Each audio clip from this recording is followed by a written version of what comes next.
live, everybody.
Hello, hello, hello. Yes.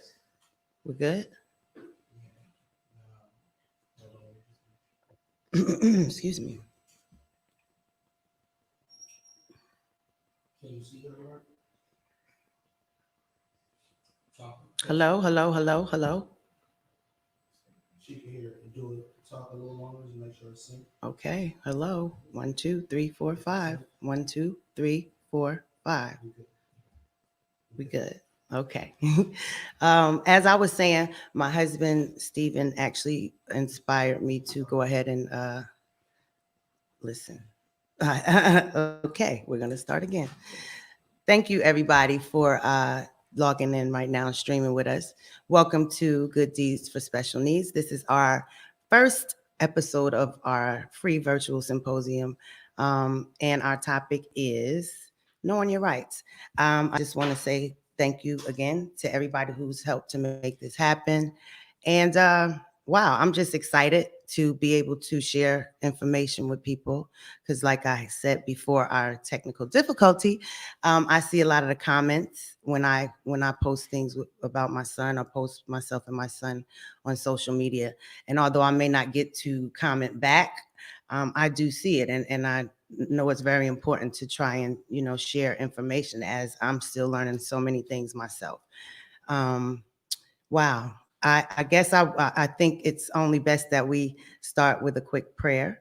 And I just want to thank God for this day. I thank God for all of the positive energies that have come together to make this happen.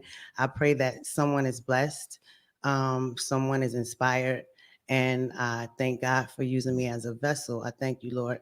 And I just pray that we have a successful rest of our series. And in Jesus' name we pray. Amen. What's my time? Okay.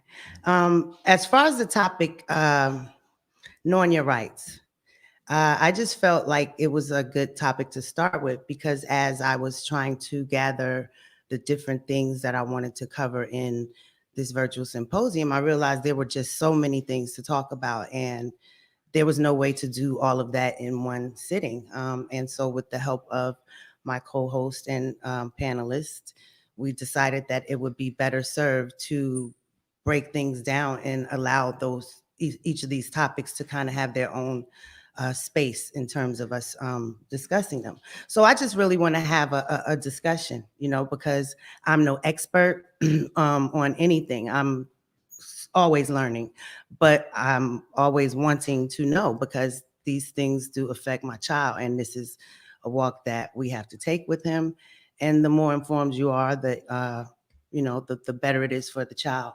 I've learned that there's so many people that even if they have a diagnosis for their child of a disability, some people just don't realize the importance of moving on that, and we all go through certain stages of not wanting to accept it, or maybe it's just guilt or just the unknown of what am I going to do. I went through all of those feelings when I felt something was delayed with my son's speech before he had a diagnosis. However, that never stopped me from wanting to get him help, wanting to figure out, what can I do, even on my own, before I knew anything about any other supports that were out there. Because again, he didn't have a diagnosis at the time, but I knew that I felt in my heart my son should be talking by now.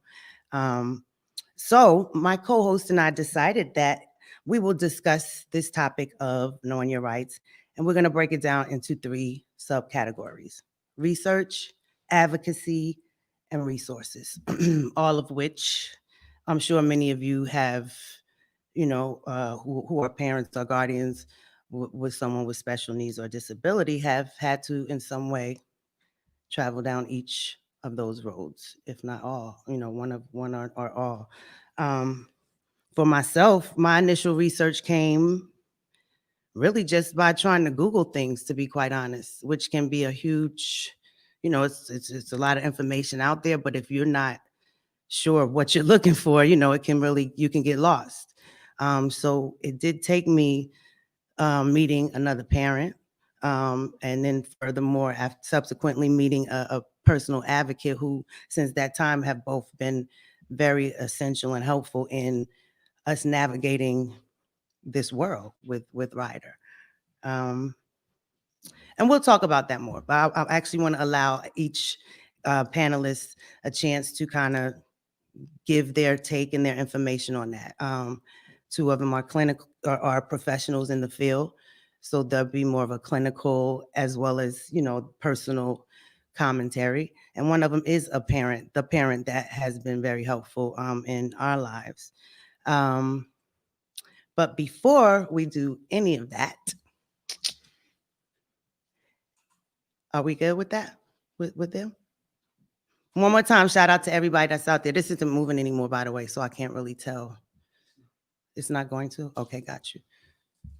Are we good? Are we good? Okay. Well, this is so special to me because I did a virtual conference for Karen Clark Sheard a couple of months ago. And, as always, I end up speaking on, what our family is dealing with right now in navigating this world with having a child on the autism spectrum. And so as I was in that conversation with Karen, I wasn't really looking at the comments, but the whole time, Dorinda had been texting me. So by the time I got off the conference and got back to my phone, she told me that the Spirit spoke to her and said that I need to do something and just really get some information out there, or even just pull in the resources I have. And I was like, wow, trying to work on a TV special. And she said, no, I'm telling you, you need to do something like this. And so I was like, you know what? It just kind of put me in a whole nother gear. And I'm like, okay, I won't wait on a TV special. Why not do it now? People are at home. They still need the information. And so I just want to thank Dorinda for giving me that jewel and telling me what the Spirit told her. And I think anybody that's familiar with me knows that I have always been like an avid Clark Sisters fan. So when they agreed that they would support us and be our first musical guest, of course, I was ecstatic. As always, when you grow up idolizing an artist and, they actually embrace you, it's just a beautiful feeling. So I don't even need to read that thing. Everybody knows that these ladies are just so awesome. They have inspired generations, won many awards, still just serving to this day. So without further ado, I would like to welcome our musical guest for this first episode of Good Deeds for Special Needs. Ladies and gentlemen, the legendary Clark Sisters.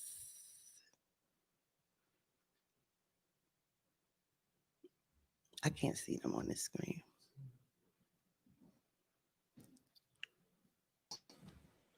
Hey, y'all. Stuff, but we here. Hi. Can you hear me? Can y'all hear me? Yeah. I can't see me. Can't see Jackie. Okay. Jackie's here. Yeah, Where you are? Come this way. You gotta turn it. There you go. Turn it this way so I can see. Okay, yeah, over a little bit. Over. This way. Yep. Come on, there you go. Some more. Keep coming. There you go. Keep going. Keep coming. There you go. Minnie. Hi, babe. Hi.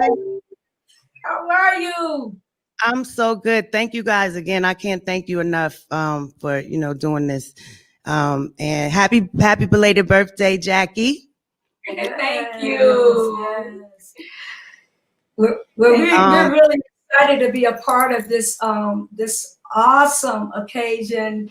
the Good Deeds for Special Needs. And I'm so excited to be able to share what a great time this is to be able to do it. Yeah, to do it. And not only that, but to share with the world the 2 days before the end of the year. Yeah. Faith, this shows the world your gift that you are giving to the world. Absolutely. And not only that, but there are a lot of moms out there that have experienced so much.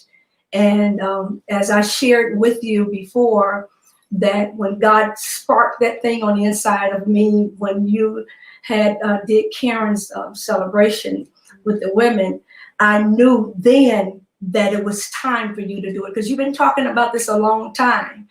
And it's a lot of kids that are going through the situation that Ryder's going through, and it's time to come forward. So this is your ministry, Yeah. and we gotta talk about it. There are a lot of moms that are on this particular vehicle that need some help, and you are that vehicle. Yeah.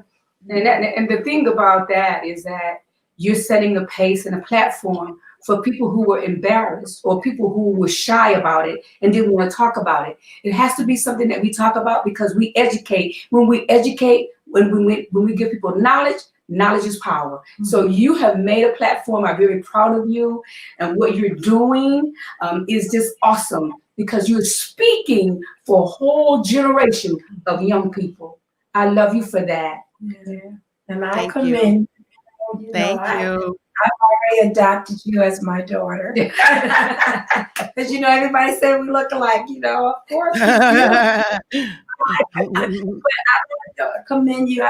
First of all, when you were on my segment, and I tell you, the women were blessed. I know you couldn't see the comments, but they were literally relating to what you were saying. Yeah. Some of the moms on there had special need children, and you were so inspiring to them. And I pray that God will give you the resources to tap into those areas where the moms, such as yourself and like the other moms, I commend all the moms for being the awesome. You're great. You're greater than even the mothers that I give you high esteem, because that's hard work. Mm-hmm. And you have to be called to tap into something of this nature. Mm-hmm. So I commend you, and I pray that God will allow the resources to come where all the moms would be blessed through it. And I pray that you would be blessed and be that leader and to guide them where they need to go. Yes. Yeah. Thank you.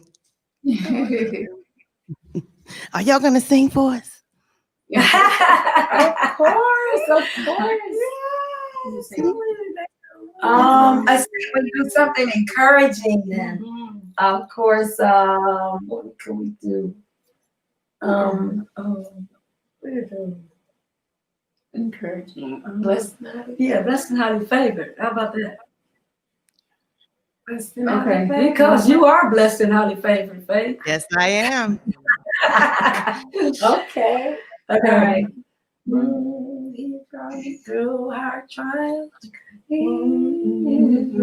Okay, we had to get our little note here, because we in the front of the Queen. Right. Right.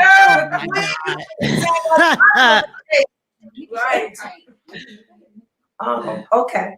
Yeah, Nikki's gonna play the track right quick. That would be great. Yeah. And then we'll shorten it. We're not gonna do the whole song. We'll just do a little bit. Okay. You got it for us? Go ahead, Nick. She got it. Here we go. Mm-hmm.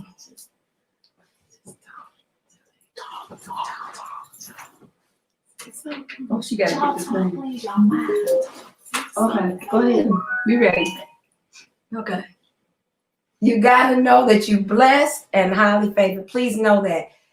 I believe that this is a set time for God ordained this. God's timing is so. Mm-hmm. I mean, when you were talking about faith, we're actually waiting for Nikki to bring up the track. Yeah. But while we're waiting, when you were talking about during that session, she was on my session, and then God spoke to you. His time is just so amazing. And then for us to be here, and I believe that we're here to be a blessing to a lot of moms out there, as well as Faith, you know. So what we sing today, we want you to know that you are favored by God. Absolutely. You are, the new year is coming. We're going to end it strong. Right. And we're going to pray that God will give you strength and power to endure. You ready? Yep, she's ready. You ready? Okay. You ready, Nikki? Encourage all the moms out there. He's brought me through hard trials. He's brought me through tribulations. Never let a day go by and I realize, had not been for the Lord was on my side, back was against the wall, looked out for me. He heard my cry and rescued me. Never let a day go by and I realize, we are blessed. Don't take it for granted that we are here today. Just know that we are blessed and highly favored. Oh, just know that we are blessed and highly favored. He's brought me through hard trials through this year. He brought me through tribulations. Never let a day go by and I realize, it had not been the Lord who was on my side, back was against the wall, he looked out for me. He heard my cry and rescued me. Never let a day go by and I realize, we are blessed. Don't take it for granted that we are here today. Just know that we are blessed and highly favored. Oh, you gotta know that you're blessed. Just know that you are blessed and highly favored. And take a few seconds to look back. As I look back through the years, you gotta still call yourself blessed. It's amazing how he gave me what the devil meant for evil. God, turn it around, just for my good. I know that I am blessed and highly favored. Oh, just know that we are blessed and highly favored. We love you, Faith. Guys, thank you guys so much. Y'all know I love y'all. You know, just call me. Y'all need me. I got you. Thank you guys. Happy New Year. Thank you. Love y'all. Make sure Oh, that that was so that, cool. we want you to make sure that you do the run. You were gonna do a run for the moms. And you have to do that. I am 100%. I'm gonna do that 5K run. We're gonna do that. We're doing that challenge, but Okay. Your event. That now. You have to do it now. We Okay. are starting that now. So in 2021, y'all, we are doing this with Faith. We are getting all the celebrities. Clark sisters are going to do it. Amen. We're going to get our gym shoes. We're going to get our gym shoes. We're going to do that 5K run for Ryder's Room Incorporated. Yeah. We're going to start it here. And hopefully we could probably get Tony Braxton. and all the rest of them to be a part of them. Right. It's just going to be overwhelming. It's going to be absolutely wonderful. We can get all the celebrities to be a part of it. It's just going to be really, really wonderful. We can get all of the moms to be a part of it. So that's what we want to do.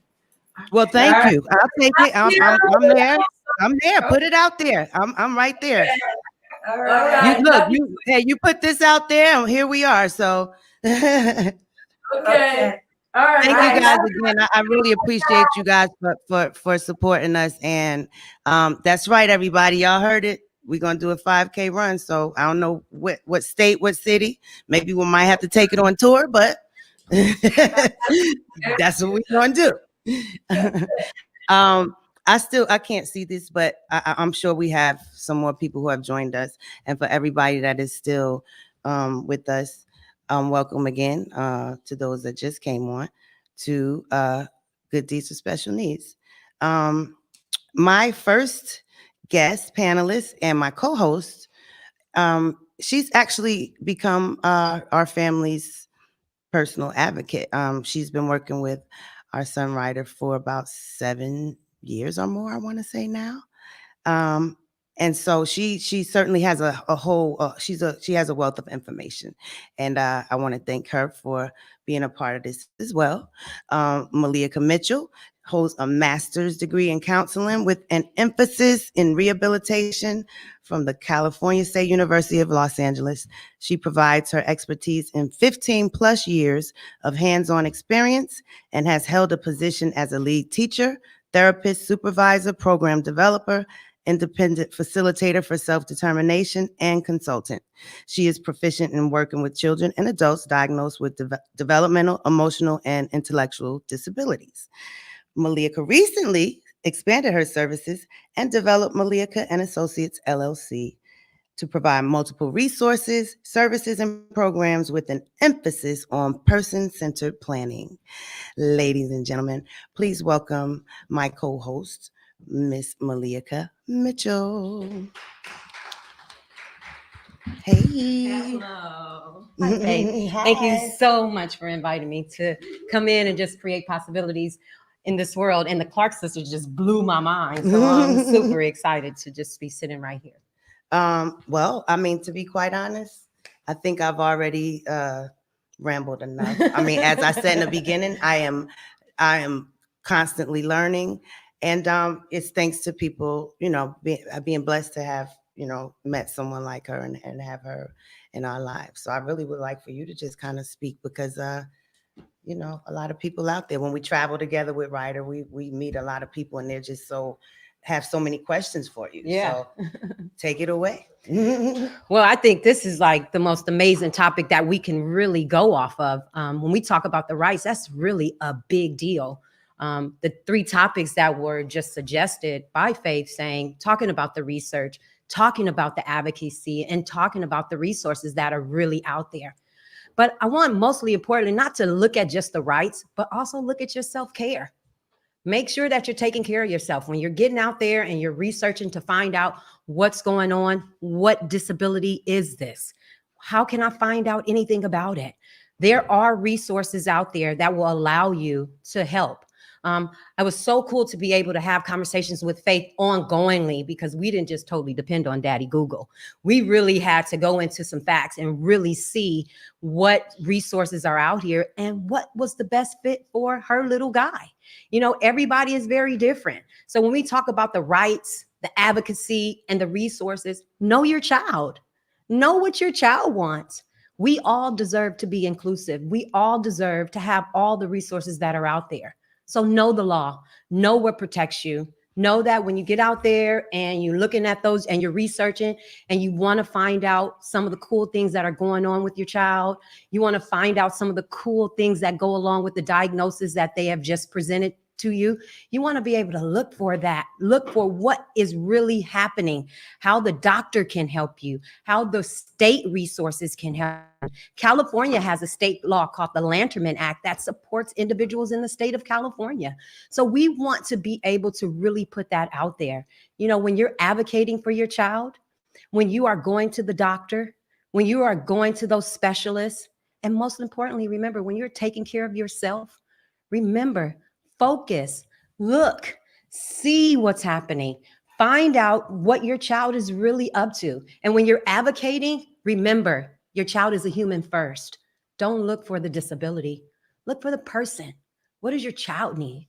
And when we're talking about all the different resources that are out there are an abundance of resources for human beings. And there's also resources out there that will give you accommodations for your son or daughter. Not that you now have to go hide your son or daughter because they have a disability.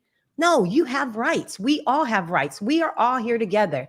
And again, like I tell everybody, until we are all free, none of us are free. We have to support one another. We have to advocate. We have to find out what our child is up to. We have to find out about the disability, find out what the state is offering.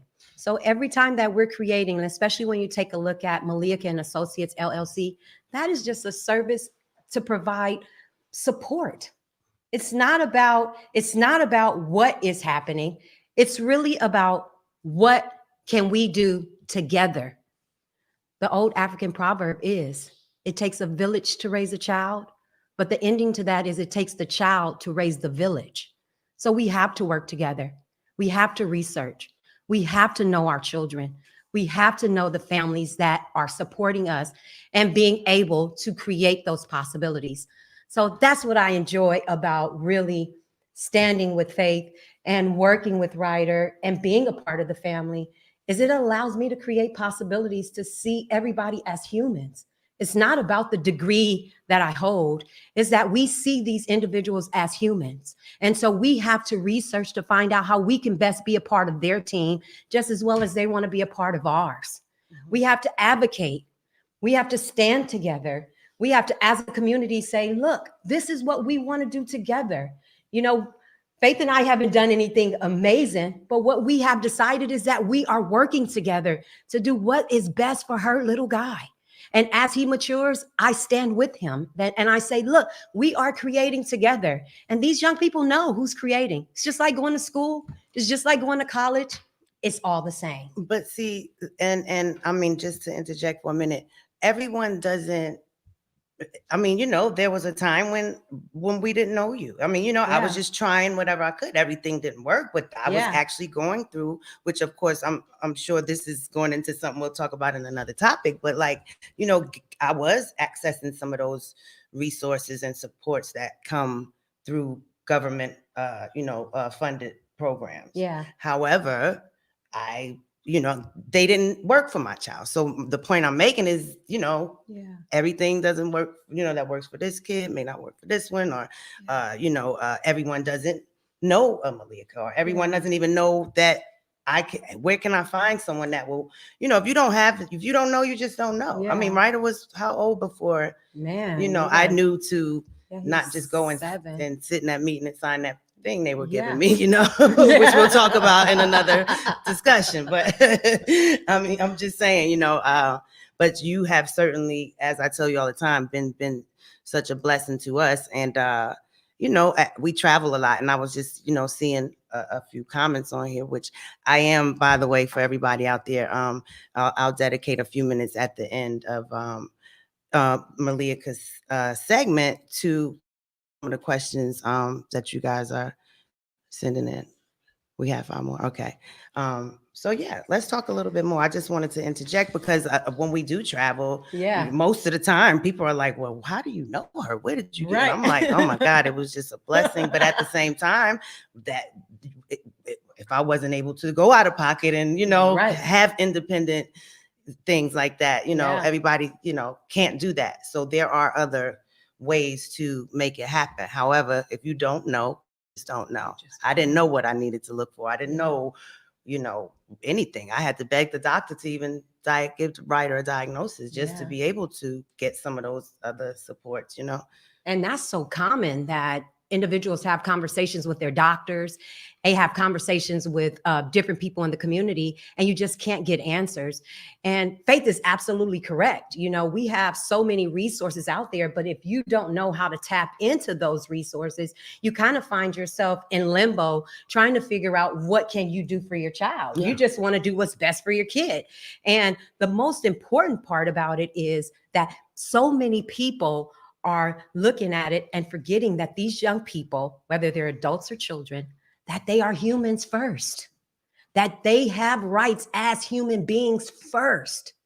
And if you are allowed to take a look at what is happening before you, then these children will be able to prevail. They're stressed out.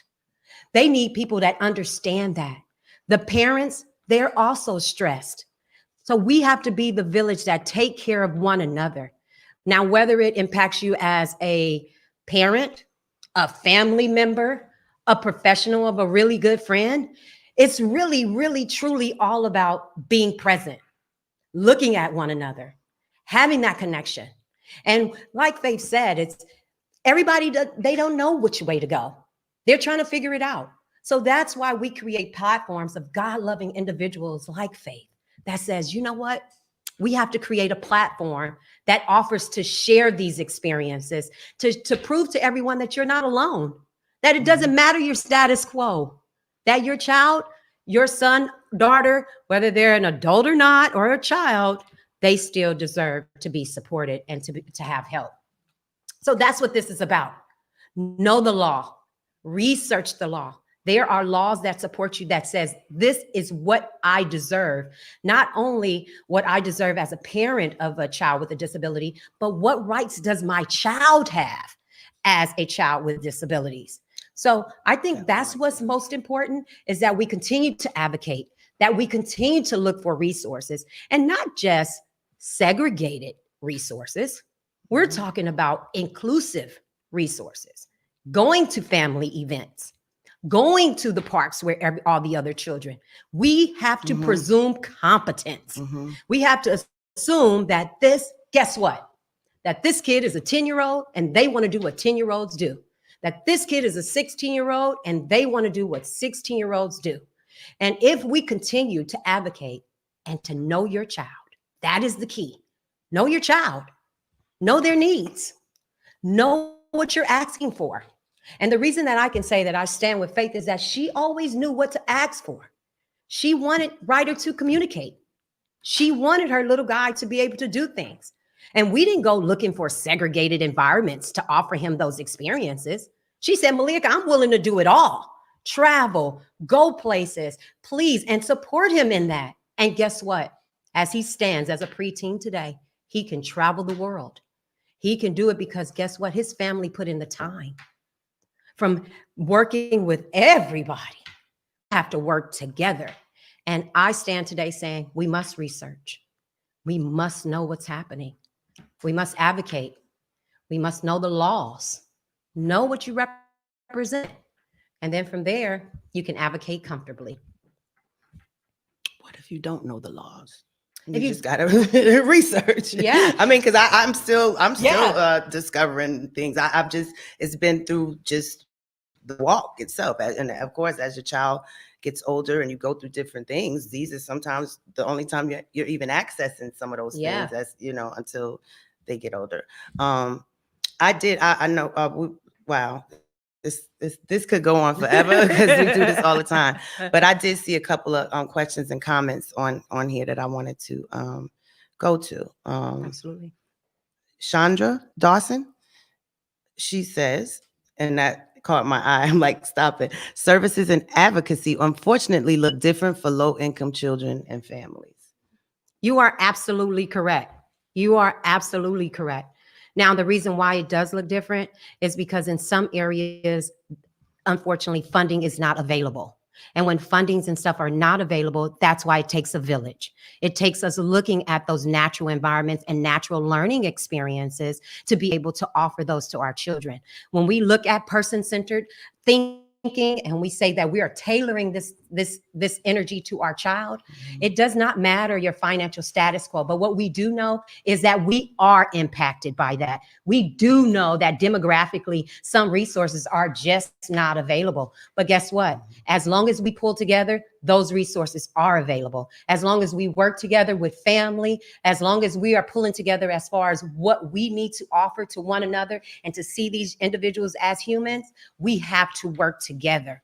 We have to see how we can support one another, going to our local community parks, offering our child an experience to do things that are not only in segregated environments. So you're absolutely correct, but it's about us really building a village and building a team around our children to really offer them the support that they have. And it's foundations and platforms just like this that will offer you the information that's needed to get out there and to look for the resources that are there, because they are. There are certainly plenty of government funded resources and agencies that offer those services.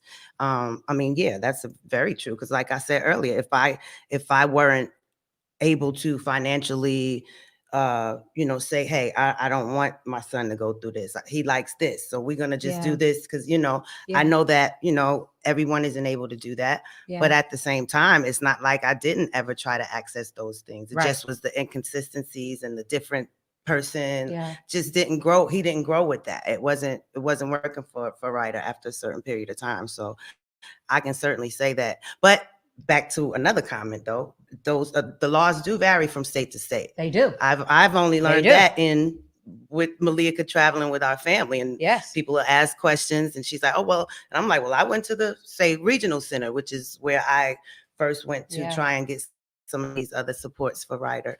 And they don't have a regional center in every state. I mean, they don't, just like this, who was that made that comment? Is it Nicole? Oh, Emily Diaz or Diaz Emily. I'm not sure if it's okay. Yeah, thanks for your comment. But yeah, they certainly vary, but at the same time, most states do have some sort of. They do. You have places like the Department of Rehabilitation. You also, some states you have to go through social services. But most importantly, I want to take everybody back to the key that we are moving into a model that these children have to go into inclusive environments, offering them opportunities to be able to do the same thing that typical developing children and adults are doing. So you're absolutely right. The law does change in many different states, but there are laws that support individuals with different abilities. Like I mentioned before, the ADA law. The ADA law is an American Disabilities Act. I ask all parents, all caregivers to be versed of those laws. Know what supports you as a parent and what supports your child. What are their rights? What do they really get as far as support, accommodations, knowing exactly what interventions these young people need, whether they, again, like I said, whether they are children or adults. We need to be able to offer them those resources. Wow. I'm sorry. I was just reading these things because some of them are, I know we're not going to get to everybody's questions and comments, but this person, Sean Williams, was saying that many of the services have been cut due to people not taking advantage of the program. Absolutely. What is a person to do? What I want to encourage people to do is, if they are offering programs and their funding's available to your child, take them. Yes, they are cutting them, but they have things called that's your funding source, which is your regular budget that the state will allow. Yes, the state will allow. And then you also have an opportunity to be able to really, truly explore when it comes to, I'm sorry, I lost my thought. I lost my thought, but I'm sorry, but state to state. Yeah, she was saying they're cutting the program. Yeah, they are cutting the programs, but remember, you have a budget and a spending plan. So because you have a spending plan with a lot of these different states, they give you a budget, which is the amount of money that you receive yearly. They will then give you a statement of the funds that were available to your child, whether you use the funds or not. They will then show you that you have a remaining balance. You can ask If you're with the Department of Rehabilitation, whatever services were offered, you will get an overview of the money that was allotted to your child. It does not matter the state in which you live. Now, what you can do is ask them to give you an overview. They will show you the money in which you were allotted. They will then show you the money that you spent, and they will show you the money that is remaining. Tell them you want to keep those services. Tell them you don't want that monies to go away. You have a service coordinator or a case manager that you can let them know that your child still is in need of those services. However, due to the certain world circumstances, that you are not able to do so. Thank you. Of course. No, I'm Of getting course. caught up trying to, okay. Oh, okay. We're going to go to a couple of questions from YouTube and Facebook. I don't know do you know who this is from? Okay. Well, I'm sorry that the secretary in back didn't get your name. She's going to go back. But this question is from a person watching us on YouTube. Programs for, you know what?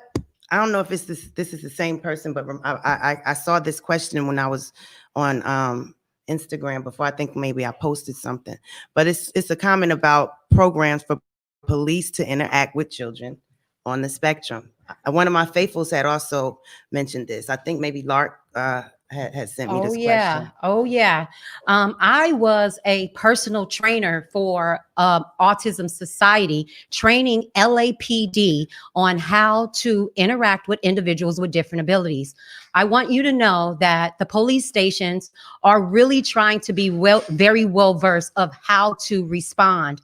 A lot of them still do not know, but there are trainings in place now that are supporting individuals that are coming into I would say law enforcement, that are allowing us to offer them trainings to be able to learn how to understand, and also I want to say learn how to communicate with individuals with different abilities. Not so much not being able to support families when there are challenges or maybe a need for the support. However, law enforcement is now being held accountable for being able to interact appropriately with individuals with different abilities, because we know in the past that has not been happening, and we need to make a difference. And this is why we have these platforms, to be able to educate individuals, to have these conversations, that when they're going into training, that they understand how young people with different abilities communicate, how they process information,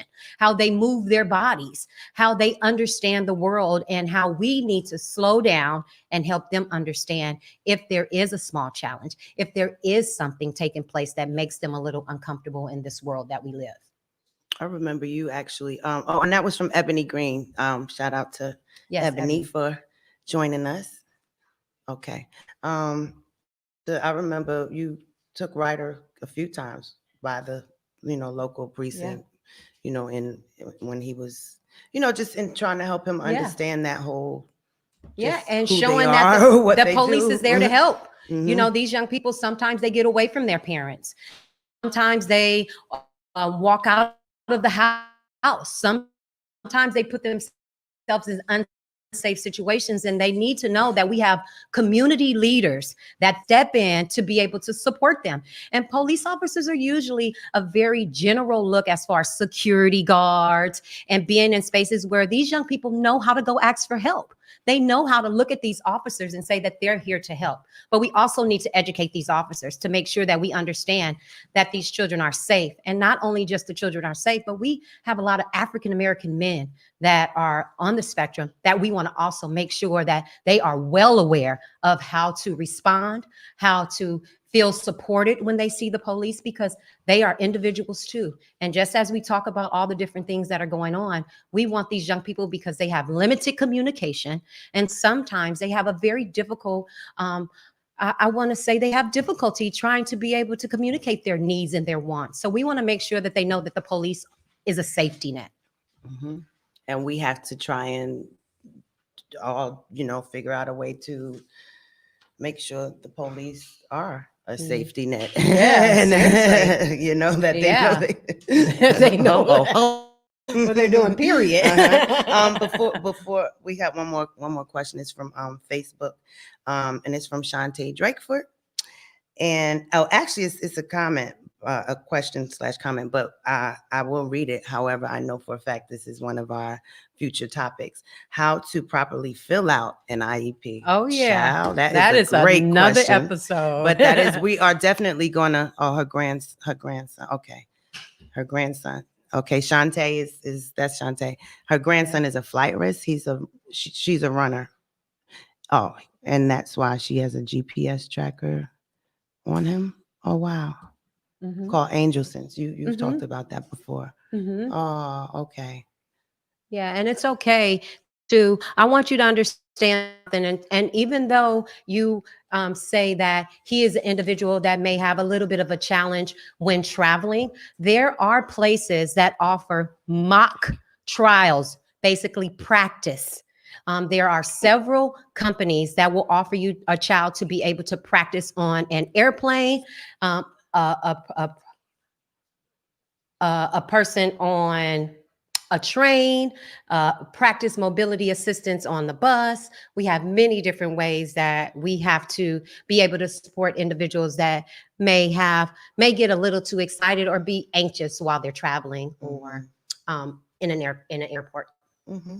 We've had to navigate that as well. And since Ryder, it's been so long since we've been on lockdown and we haven't traveled, so we got to see how it's going to be the next time. Right. Because we did have a period of time where we had to try a bunch of stuff. The blanket thing, we're going to go take a break in the corner until you get your energy together. And the headphone. I mean, it certainly is challenging. So God bless you and all the parents and guardians and those of you that maybe, have special needs or disabilities yourself, everybody that's joining us.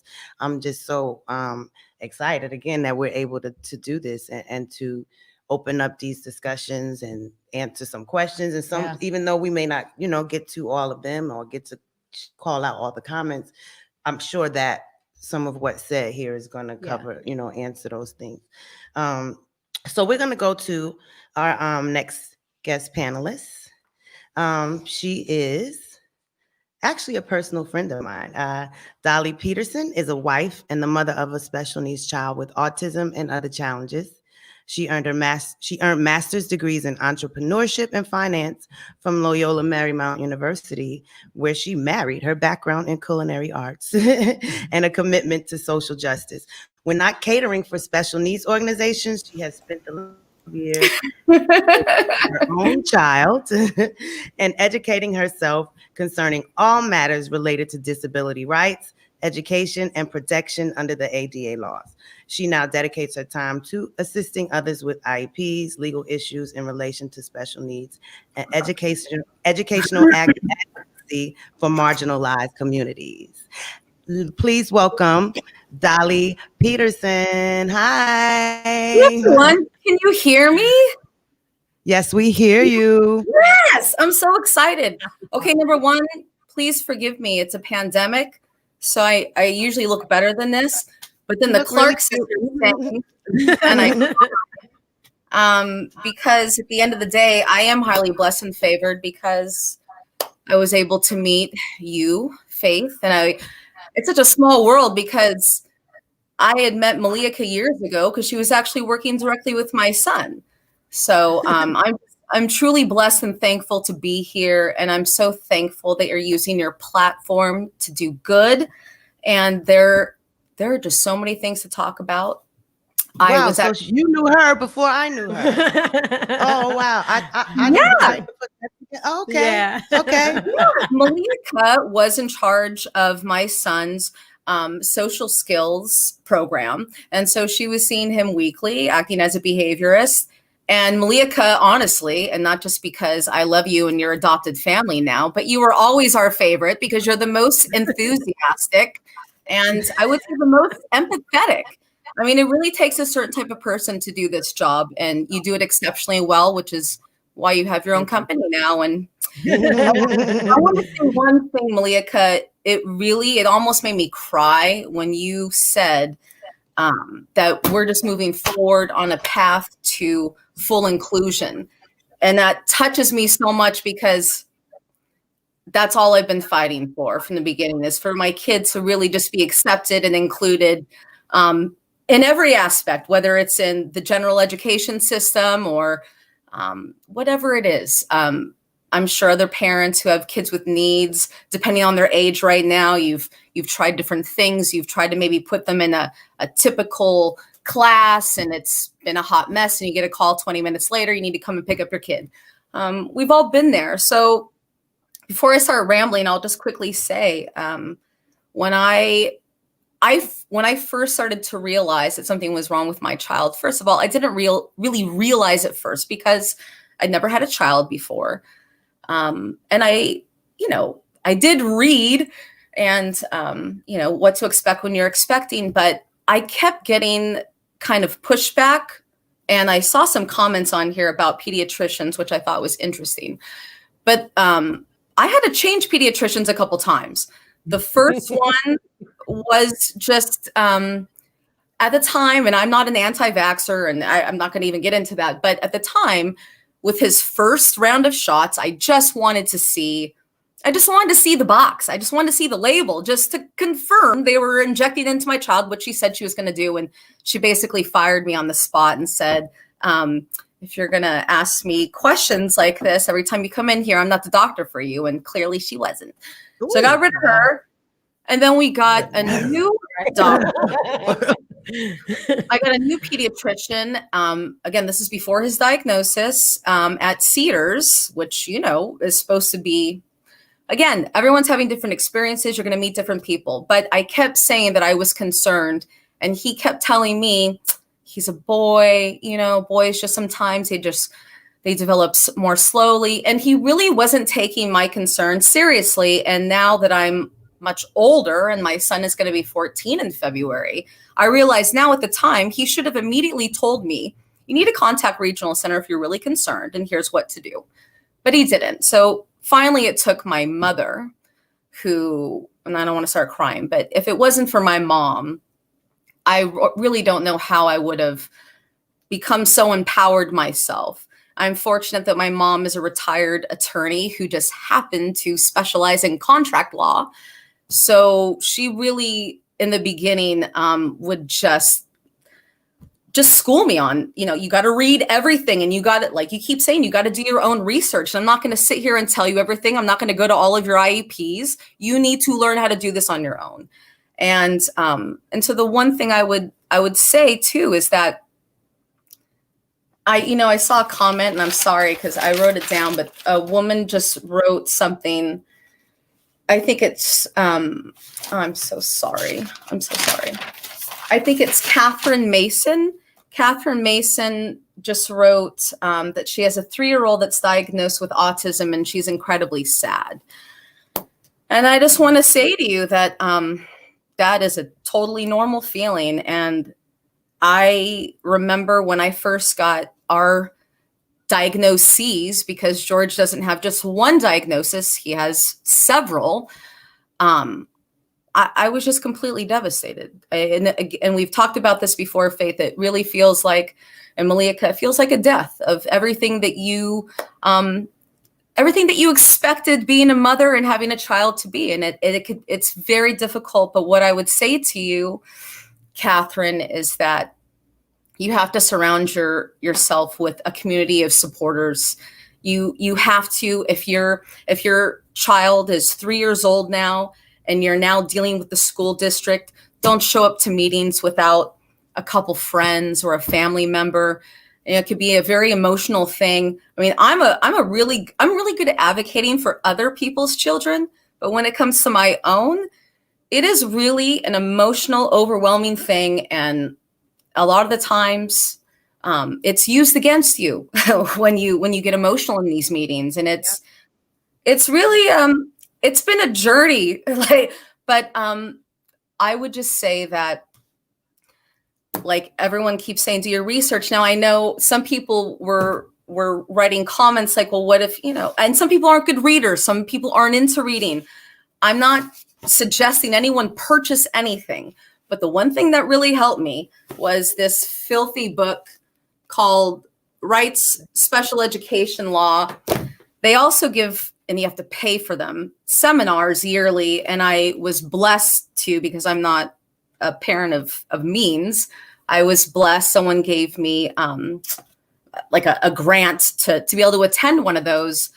And my advice would be, I know we're in a really weird situation with the pandemic. Our kids aren't getting what they need. But what I really did to educate myself in the beginning and become a great advocate was I went to as many free things as I could go to. I went to conferences. I would show up at like the Masons Lodge on a random night in Redondo Beach or wherever and show up to meetings. And through that, I would meet other parents. And I feel like it's through meeting other parents that I have become the most informed. It's from learning from other people. But this book, I mean, you know, just take a day and just with any book and just start highlighting and, you know, and start writing down and taking notes. And another thing I would say is if there are parents out there that have kids that are a little bit older and aren't getting the services and things that they need right now while they're in school is to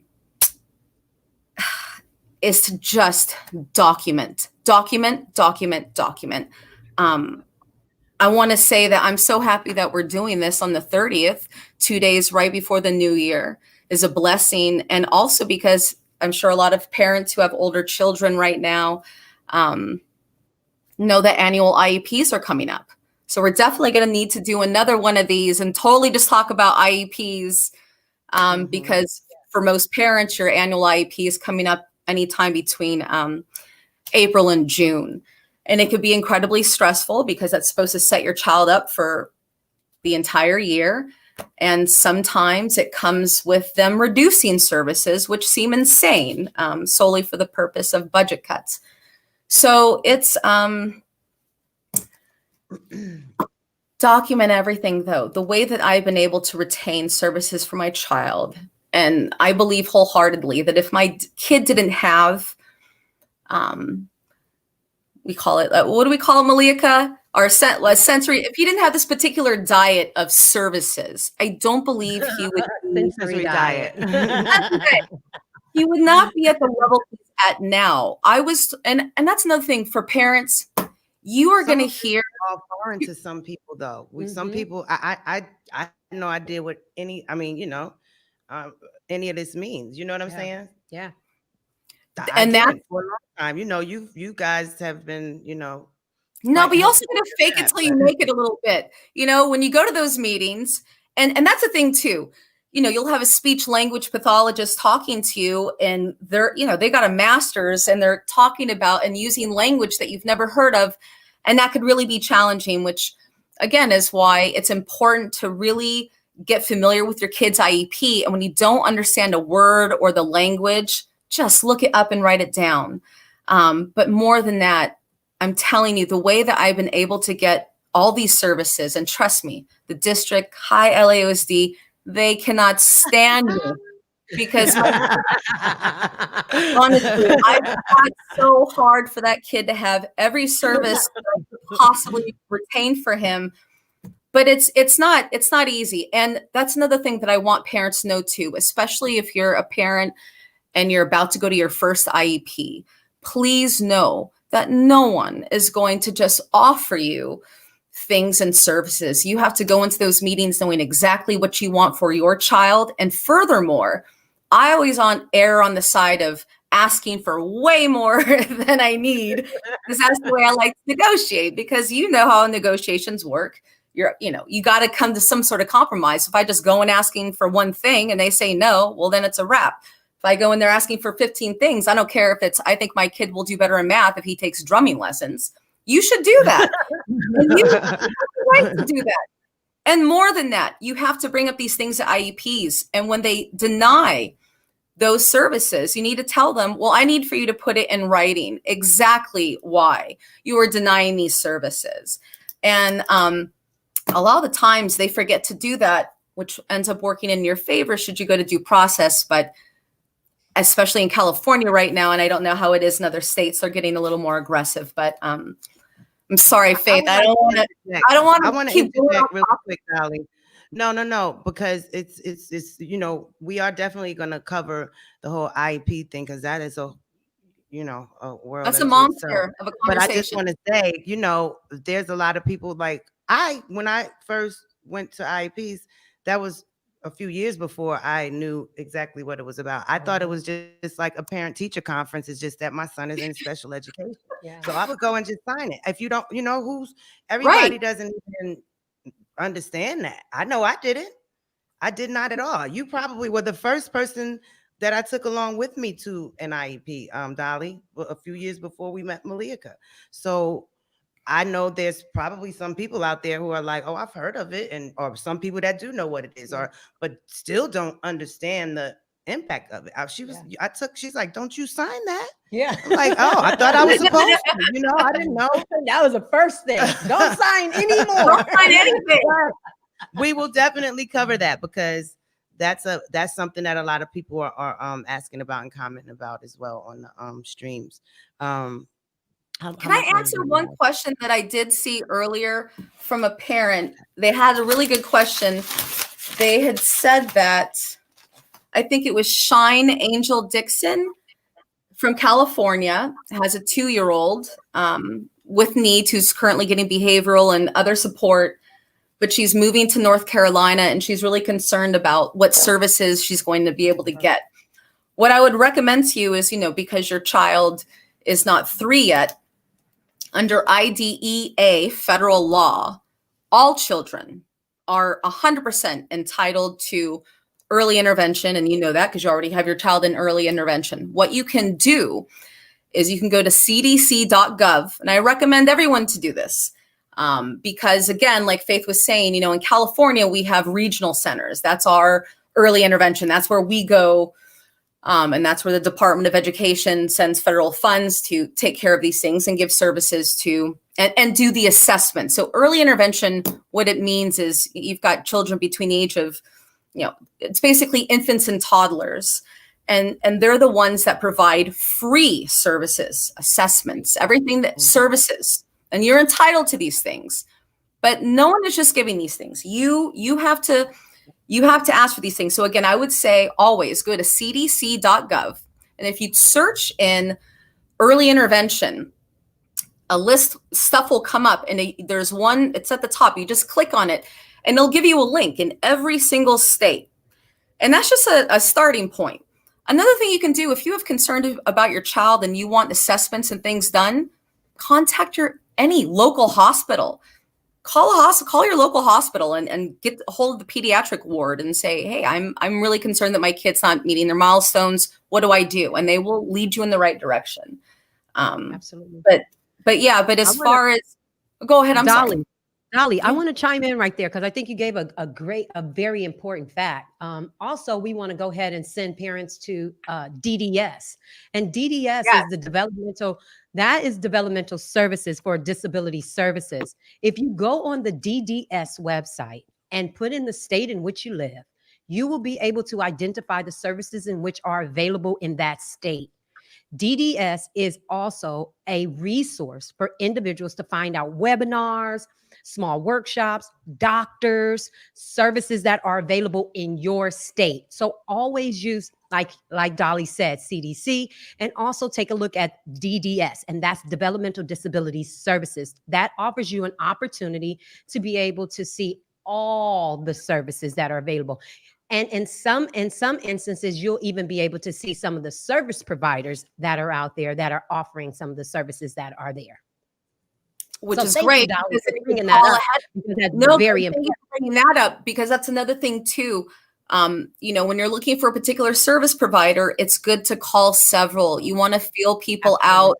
Same thing with if you need help and you need if you need an advocate, if you need a lawyer. A good lawyer or an advocate will spend some time talking to you.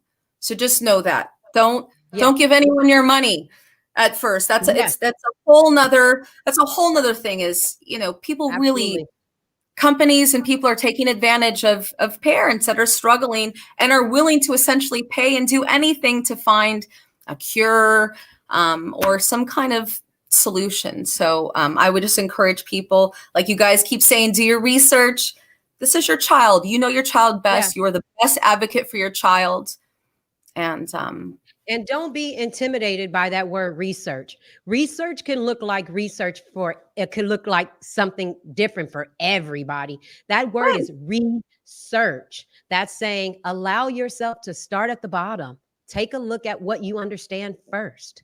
Don't try to jump out there and get all these different opinions. Really, again, I'm going to go back to what I said in the beginning. Know your child. And if you know your child, you will then know the services in which you're looking for. You're not just saying, oh, okay, please save me, because parents love their children. And I know that all parents love their children. Even when things get challenging, I want you guys to always know that there are resources out there that even when it gets challenging to support you and your child, that there are areas that, Dolly, that's why I wanted to chime in and ask you, did you join any support groups when your little guy was young? What would you say to parents that may be a little shy with going right to professionals and talking? How did you find those parent support groups where you were comfortable enough to share your experience, comfortable enough to even talk? Because what I'm experiencing, and like I said, I've been doing this for 20 years, and parents, sometimes you would think that they want to talk about it, but the hardest thing is to be honest. That's the hardest thing.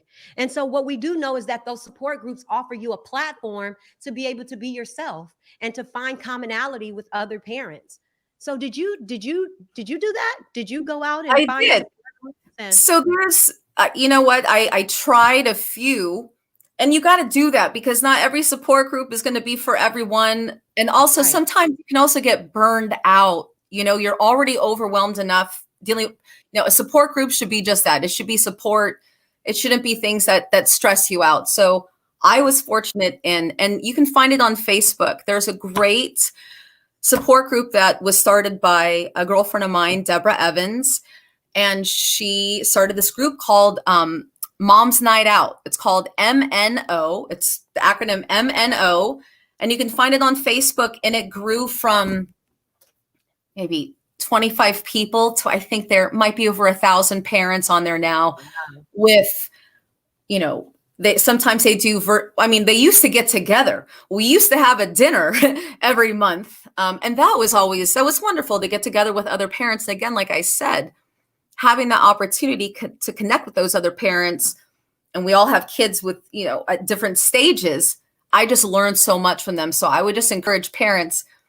I know we're all really stuck right now because we're in a pandemic and we're kind of limited in what we're able to access, and we're all getting kind of burned out of this virtual space. But this is where we're at right now. So if there are free virtual things like this, you should attend them. And and if you have the means.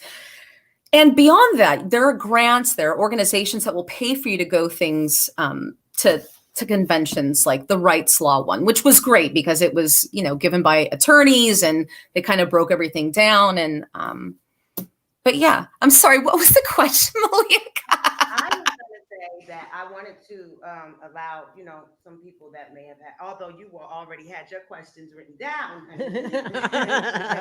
Sorry. I was just so excited. I was like, oh, look, there's questions. So many. And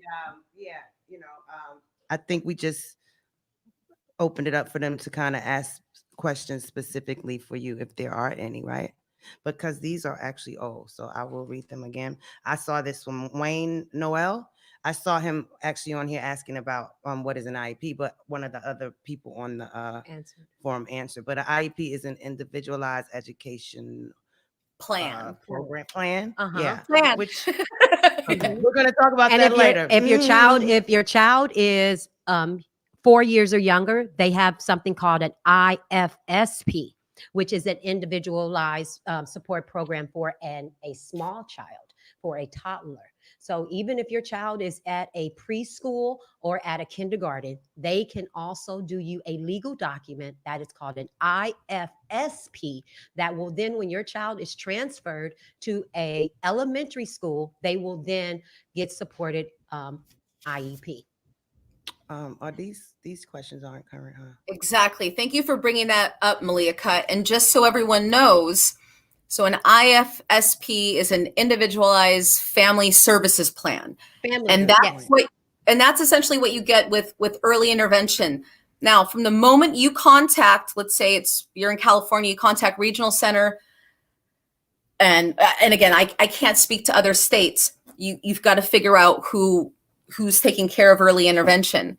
But once you put in that request for assessment, they have 45 days to get it done, which doesn't mean that they don't screw up and take longer and have excuses and all of that. But within 45 days, you're supposed to have your child fully assessed and have a meeting and have this IFSP, which ends up being basically a contract, and will give your child the services they need until the district takes over. But like Malika was saying, like my son still has an IFSP through regional center, even though he's going to be 14, and he, is with the school district because he got into the regional center and into early intervention before the age of 3. And that's another thing I really want. And I guess it's different in every state, but I would just keep the age of 3 in your head. You've got to get them into some sort of early intervention now before the age of 3. Otherwise, they may not. It's not necessarily the fact that they won't, but they may not be entitled to services that they may have been entitled to if you got them in there earlier. So let's say you just wait, and now your kid is 3.5, and the district has diagnosed them with a variety of things. And now that you're having a hard time with the district, they're not giving you anything. You can't just go to the regional center now and say, oh, I'm sorry, I need help, because they might not help you because you waited too long. It's something that you got to do early on. And then your kid, if they're approved for an IFSP, will continue to have the right to services through adulthood, depending, again, on the diagnosis. And of course, I want to jump in right there, Dolly, because I don't want families to get confused when it comes to the services that are available. So what I do know is that a lot of times people think that there's always a deadline that you can't get the services. The truth of the matter is that sometimes it's just a little more difficult to get those additional services. However, services always are available. It does not matter in which the time that you decide to say, now I need the support. Will you get in abundance? Maybe not.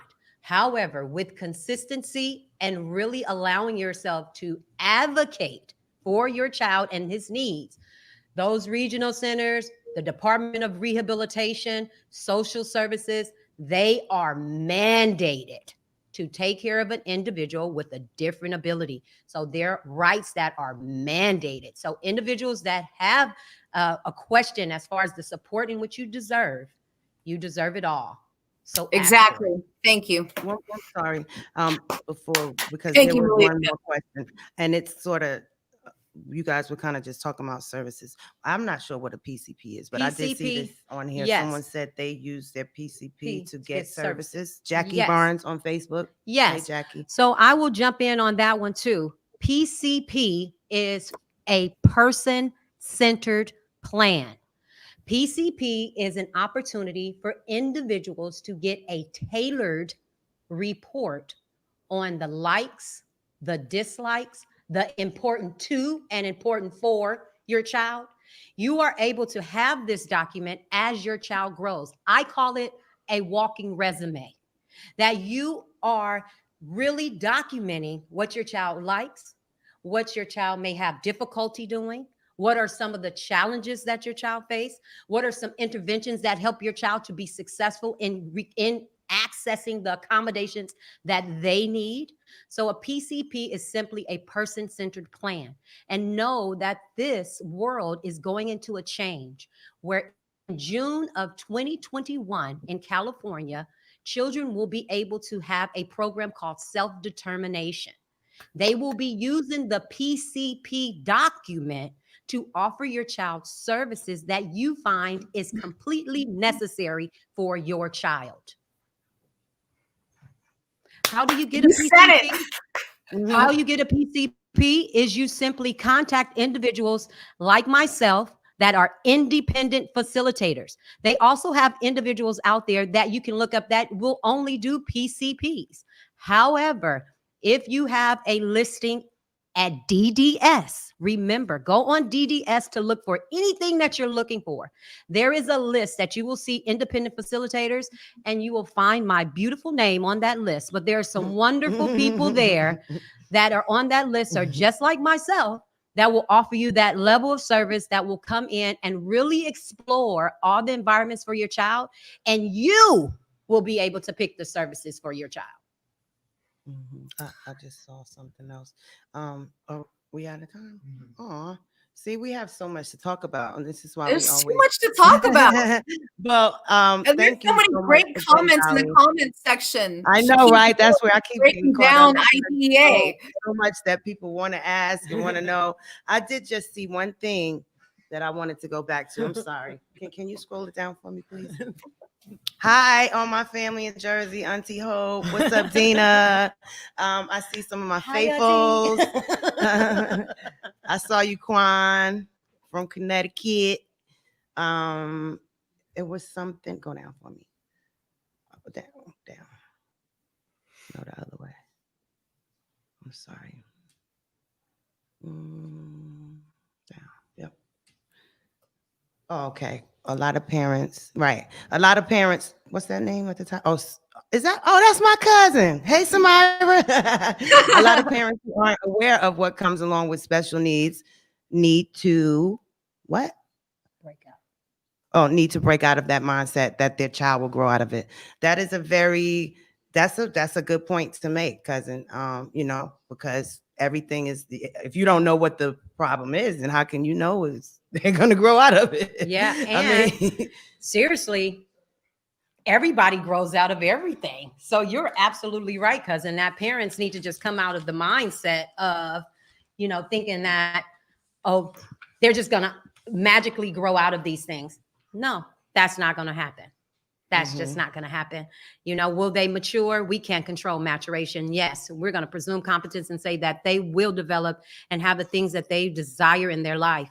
But the reality of it is we have to understand that this is just a diagnosis. There's a deficit there. This does not name the person. So will they grow out of it? Yeah, they grow out of their clothes. But no, this is just something that does exist. And so we have to be able to support them and say, it's okay. That it's okay. You're all right already.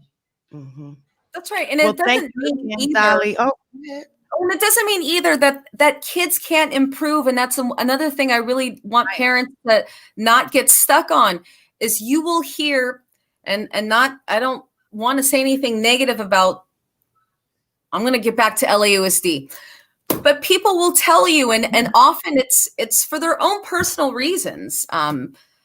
Your kid's diagnosis, I looked at the prognosis and it doesn't look good. Or listen, when I first got my son's diagnosis, and for years I was told, don't stress him out, don't make him write, he doesn't really need OT. Or I've heard people say, all kids grow out of AT. It's really a district thing. Kids grow out of OT at the age of 8 or whatever it is. Anyway, that I just totally lost my train of thought. But the point was, keep advocating, don't give up. There was another point. I lost it. But it's okay. Jasmine Jones. There's so much up there, so much knowledge up there from that big book. But I see this question from Jasmine Jones, and this is the last. I'll leave. It says, right, my son is 13. About 3 years ago, they told us he had ADHD, and just this month they told us he had level 1 autism. So we're like, why did it take so long for you guys to figure that out? So many things. Another thing that we haven't really talked about, and again, sometimes it comes down to finances, is that I really encourage parents to get their own evaluation. So don't just take the document from early intervention or the district. It's important, if you can, to get your own assessments. So why didn't they why did it take them so long to figure it out? I don't know. But I guess my question would be for you, were you concerned, and did you express those concerns to them? And if you did and they didn't do the right thing, you might actually have a case to file for due process and maybe get some compensatory support for your child. If you had been legitimately documenting and writing and saying, I'm concerned about these things, and they continue to do nothing. So, yeah, I definitely want to chime in right there. Dolly is absolutely correct. I think what's most important, if you have a 13-year-old son and they did give you a diagnosis of ADHD, they was attempting to do something. So as long as you started documenting after that, then Dolly is absolutely right that you can definitely chime in and get some compensation as far as intervention to make up for the time.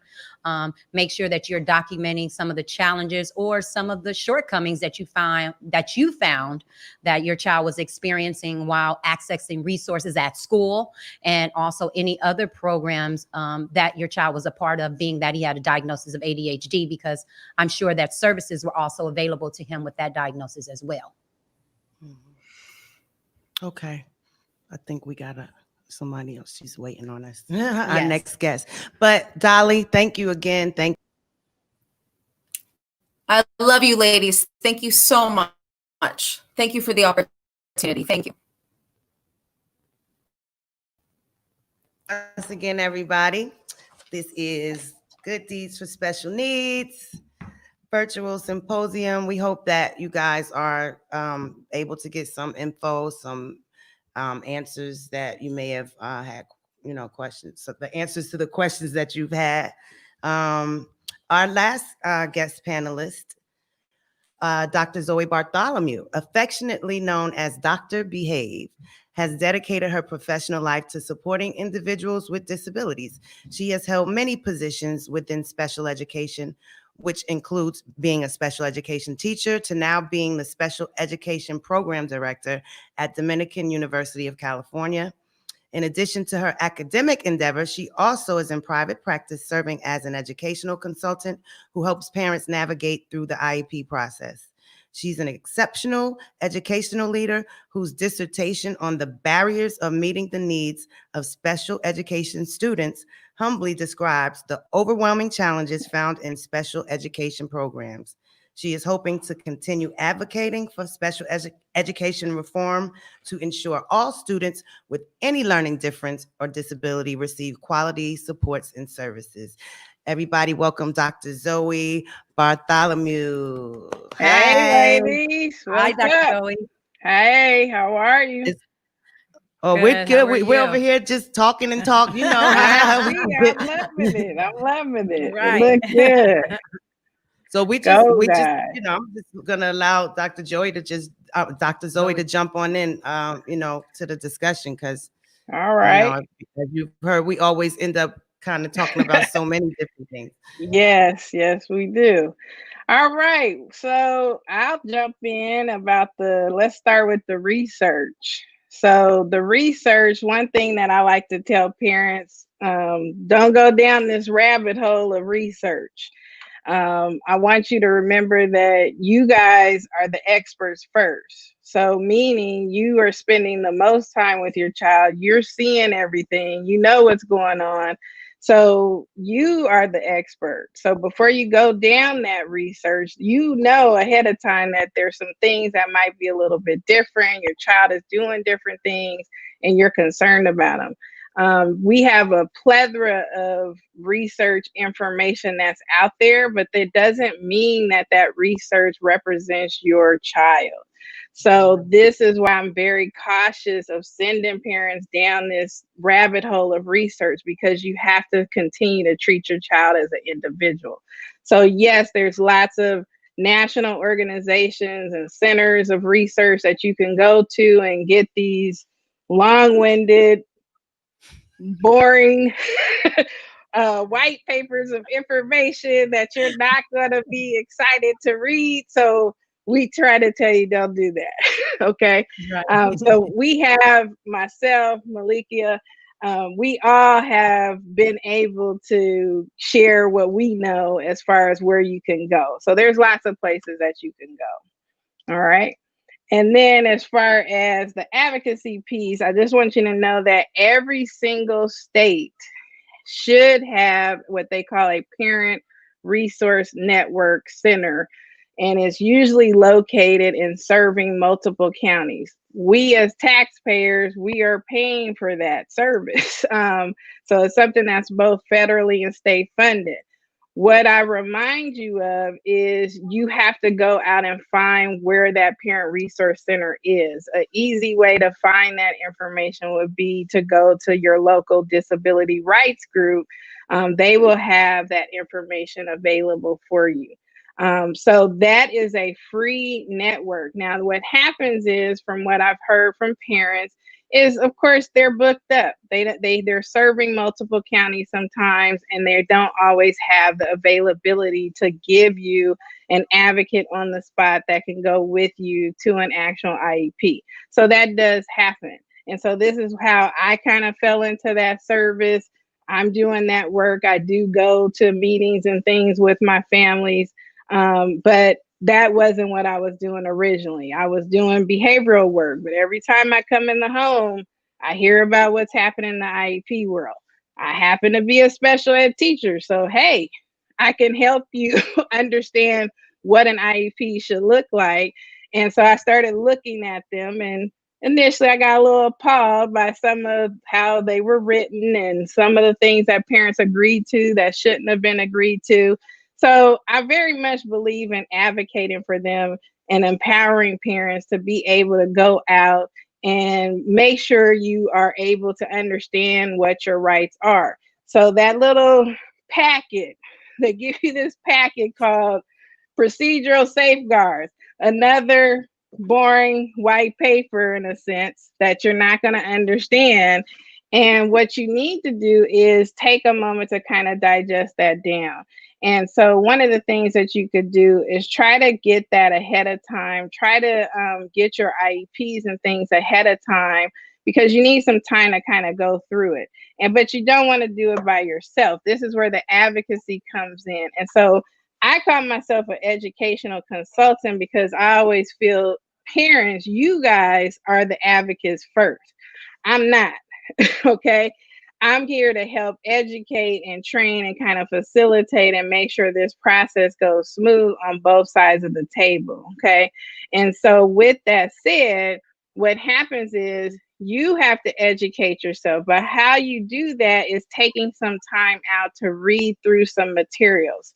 And so there are some different websites out there. Like I said, the Parent Resource Network group, we have a couple of them here in California, but one in our area is called The Matrix.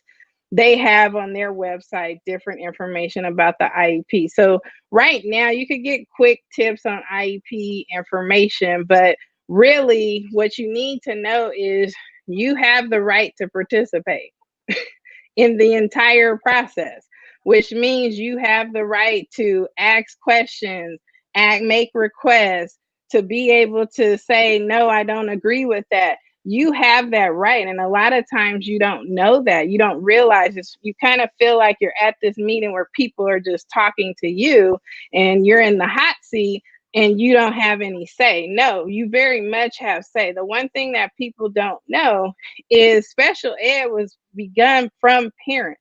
It didn't start because of the legislators wanting to do the right thing.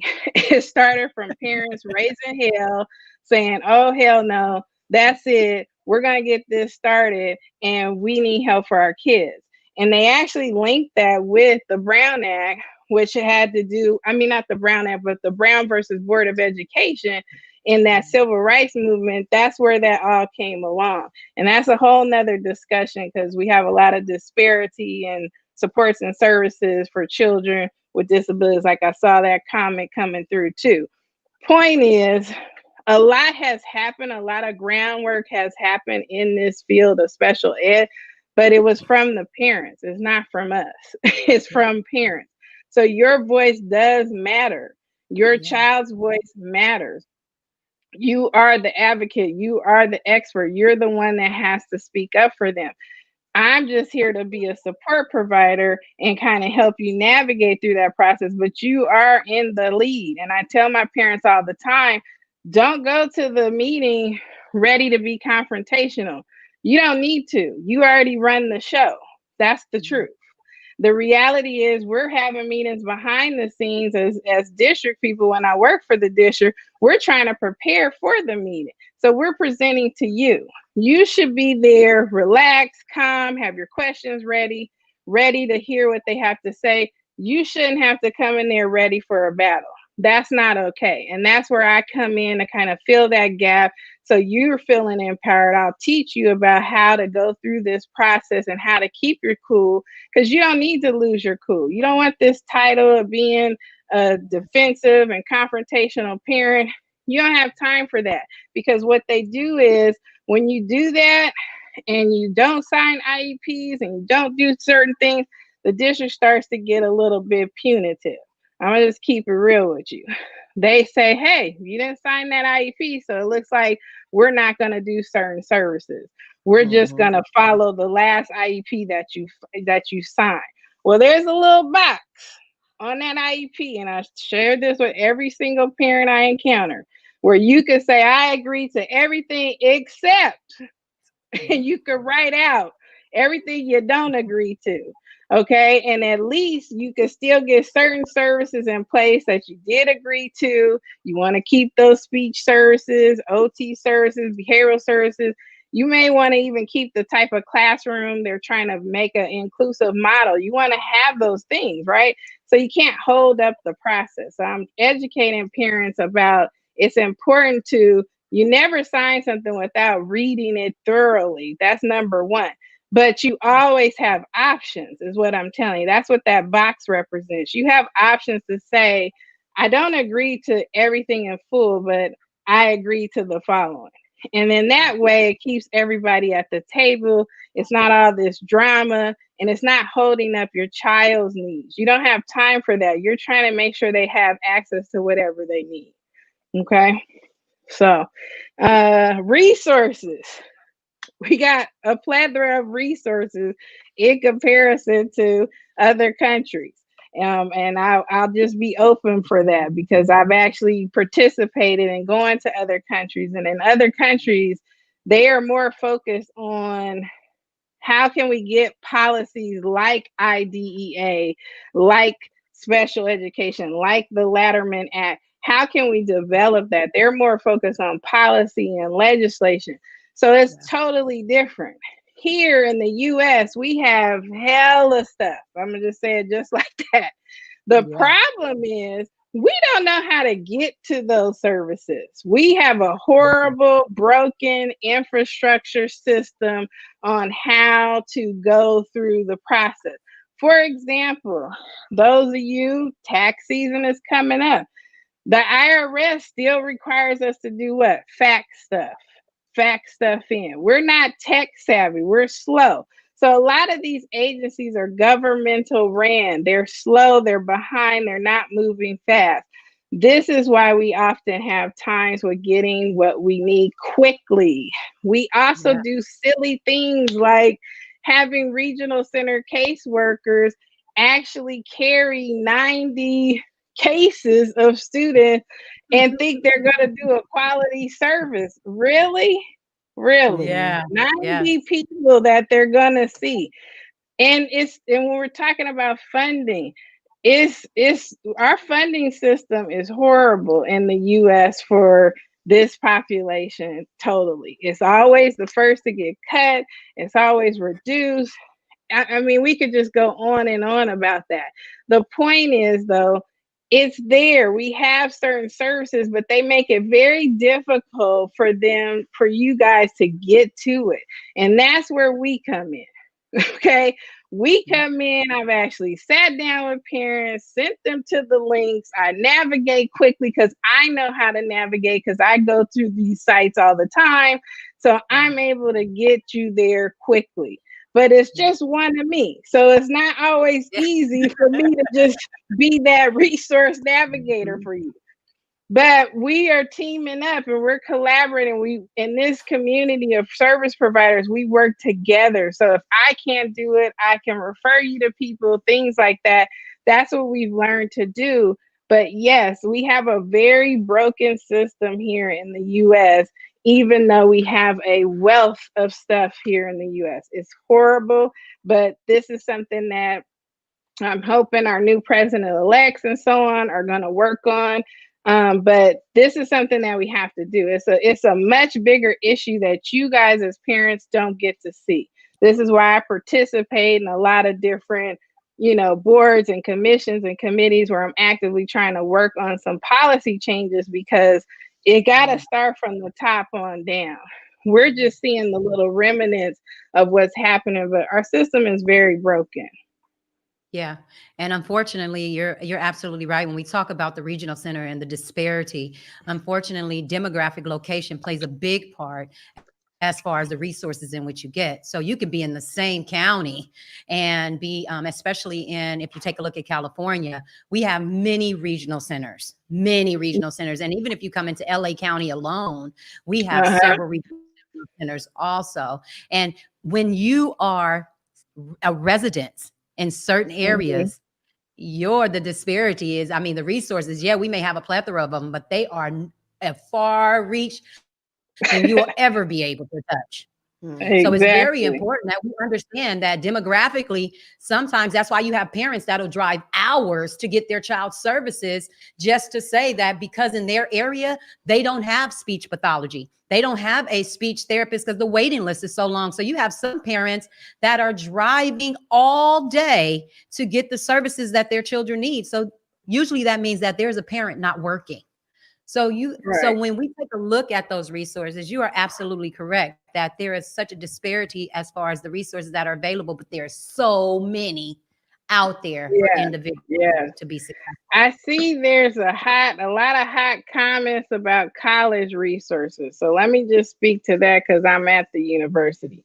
Every university should have a disability resource center. They may call it different names, accessibility, whatever. There's all these different names. What you can do is, if your child is in what they call their senior year of high school, or if they're in the post-secondary program, you guys should already be having a conversation with the local college team to actually show that college team the last and final IEP that your child received.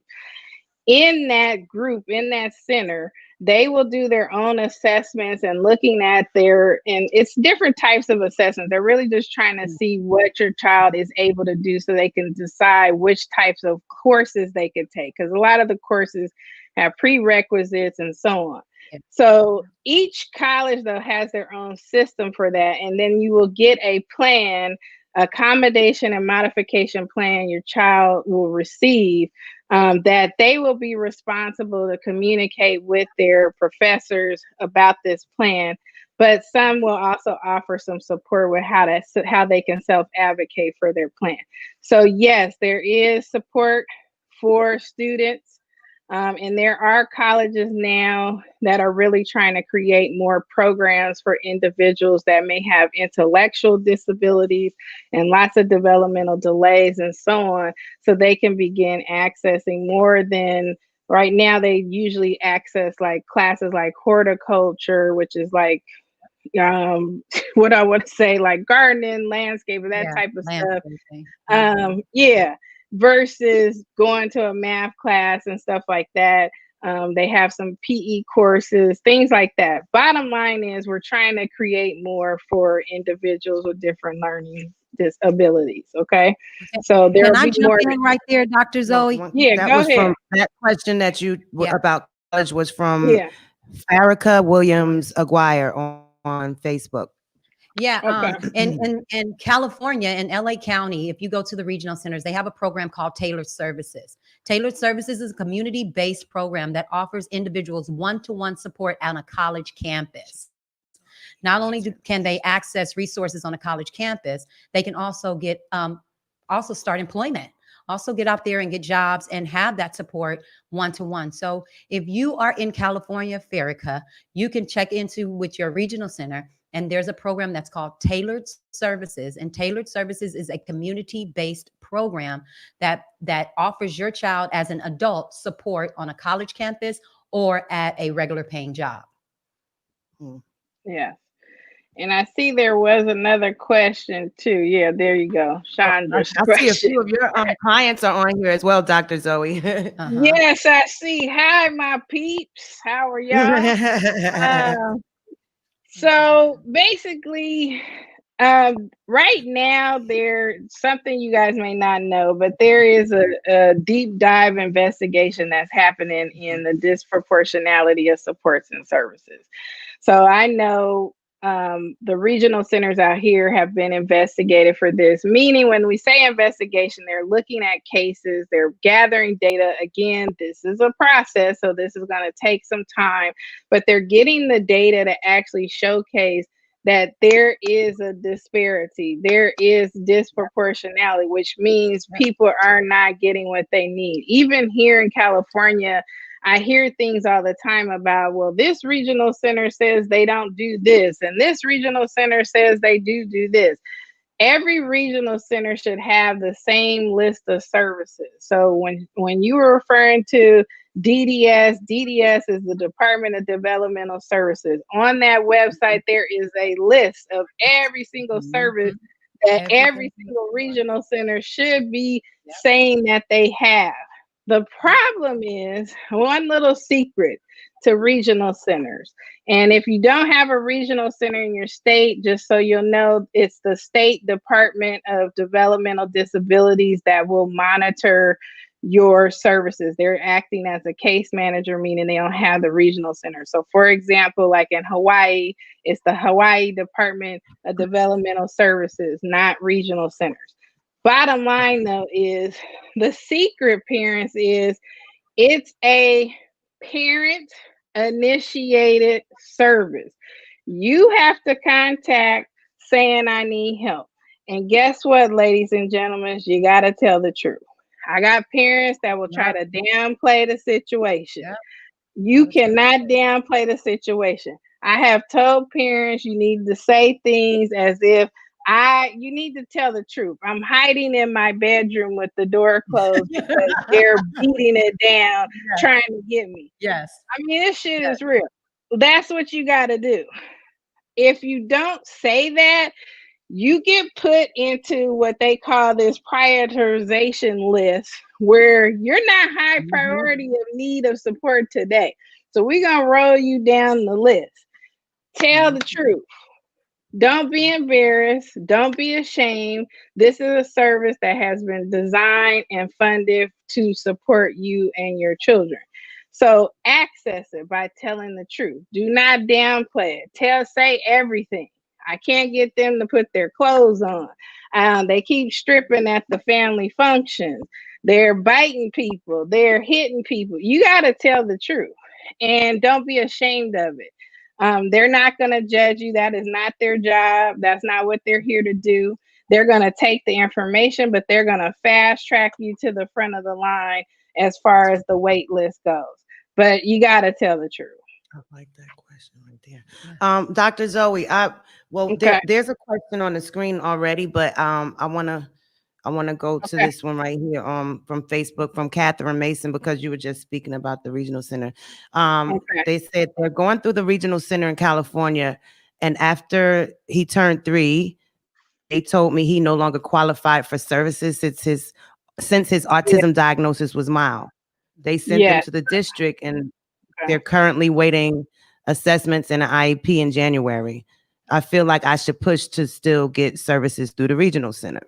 Yeah, so here's what happens. So this is another secret. They don't tell you that there's certain categories in the regional center. They have 5 levels of diagnosis that they use. That 5th category is I call it my tweenie crew. We don't know, but maybe crew. That's the category that sometimes you can get your child under. meaning you may have to go out and do some additional private assessments, get them conducted, maybe even with your pediatrician referring you to another doctor. This does happen. And the reason why it happens is because the regional center is designed for individuals with developmental disabilities, which is very different from just someone who we say has autism. This means that this person may also have some cognitive delays and other types of delays that are very significant.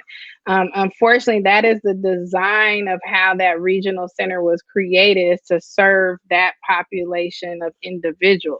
That doesn't mean there's not a space and place for other individuals. And yes, when your child turns 3, you automatically qualify to get school services. So just all of you guys out there, when your child hits that 3-year-old mark, they can go and get preschool services through special education. So that's why the regional center sometimes will encourage you to go and get support there. But here's the catch to this. The regional center is to support home and community. So yes, my child gets school support through the IEP process, but I still need help at home and in the community. So, other words, you got to go back to your original centered people and tell them, well, y'all are tripping because I need help at home and when we go out in the community. So, yes, I will do this piece here, go and get the assessment done on the special ed side for the school support, but that has nothing to do with home and community. Okay, so yes, I would encourage you to go back and make a request. Catherine, if you email me, I can send you a little template and form on how to formally make your request, okay? Because that's very important for you to do that again. Okay. Dang, there's so many questions, and I'm so sorry, everybody. I know we can't get to all of them, but because there's just so much. That's It's all so much good. information. Even every time we just have regular conversations, we delve off into so many things. But I know we are coming to the end of. Okay. Oh, we still have a couple minutes for questions. Okay. Yeah. Okay. No, we are coming to the end of our time. However, Dr. Zoe, before you log off, tell everybody where they can follow you, what your social media info, your website, because I know there's people up there in the Yay that would benefit from your service. She hit us with Hecka. I was like, oh, she from Oakland. Well, I gotta say I'm from Berkeley. I'm from the town, so I gotta say that right. But yes, you can reach me at www.drbehave.org. All my social media is under Dr. Behave. My company name is ZMB Consultant. Unfortunately, most people just know Dr. Behave, Dr. Zoe. So you can find me there. Reach out. I also have on there, if you have like it's a join now, like if you do a membership on there, which is free, you can have access to the letter templates and things like that I have loaded up for you guys to have as resources. And I also have resources there for educators and providers too, because like I said, we're a community. We have to work together. Okay, so hit me up.